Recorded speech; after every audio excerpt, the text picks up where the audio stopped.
যারা দুঃসময়ে একা করে গেছেন তাদের ধন্যবাদ।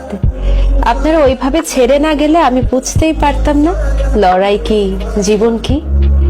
তাদেরকেও ধন্যবাদ যারা প্রতিনিয়ত কেবল জীবন সম্পর্কেই জ্ঞান দিয়ে গেছেন।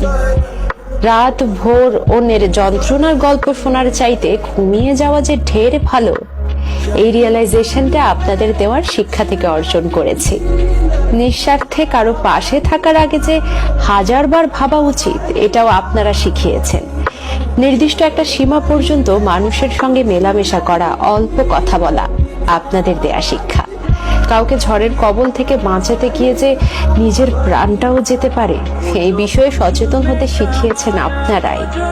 আপনারা বুঝিয়েছেন বেশি ভালো মানুষ হতে গেলে বারবার ঠকতে হবে, বেশি সৎ হতে গেলে মানসিকভাবে বিপর্যস্ত হতে হবে, সহজ সরল হতে হলে কঠিন সমস্যায় ফেঁসে যেতে হবে। আপনাদের ধন্যবাদ যাদের কাছে আমি একসময় আকুতি মিনতি করেছিলাম সামান্য মেন্টাল সাপোর্ট দেওয়ার জন্য, অথচ যাদের অজুহাতের অভাব হয়নি।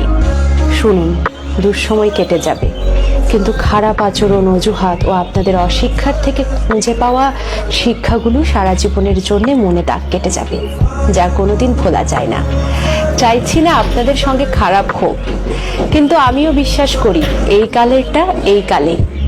আপনি কিছু করবেন আর ফল পাবেন না, ঈশ্বর আপনাকে এতটাও নিরাশ করবেন না।